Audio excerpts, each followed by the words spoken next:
lecture I'm going to discuss about how to use PowerShell in Visual Studio Code. So first you're opening the Visual Studio Code and their internet must be connect. Then after you need to go on this extension and this place you need to write here PowerShell.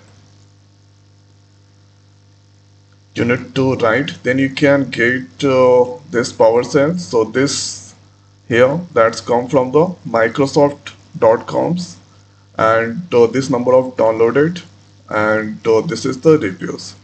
So after that you need to click on this install.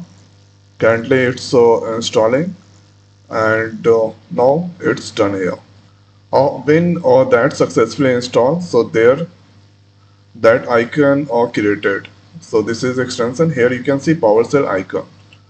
So click there. When you click, then you can see this all commands of the PowerShell. So there I'm going to use a few commands this place. So first here location going to use. So with the help of location we can easily see what exactly is the path of the current directory. So this is the current directory. Then after whatever you write on the double quote, so that display.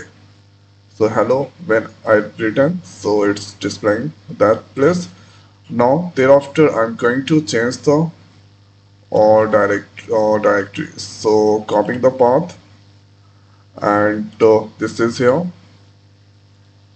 paste. So make sure if you write everything in the double quote, then same thing that display. But on this place you need to write here cd. So there is an important thing, you need to remove this and remove the double quote also. Change directory. Now directory that change. So if I write here once again location, then you can get this location. Let's clear that. Now the next command is, so here you can see use the write host.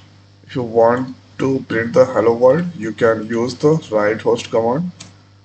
So hello world, it's a display. Okay, on the desktop hello world, it's a display. Now the next is get service of the VM. Copy this command and paste it there. So you can see this is the service here, debug console, method, terminal, and this all.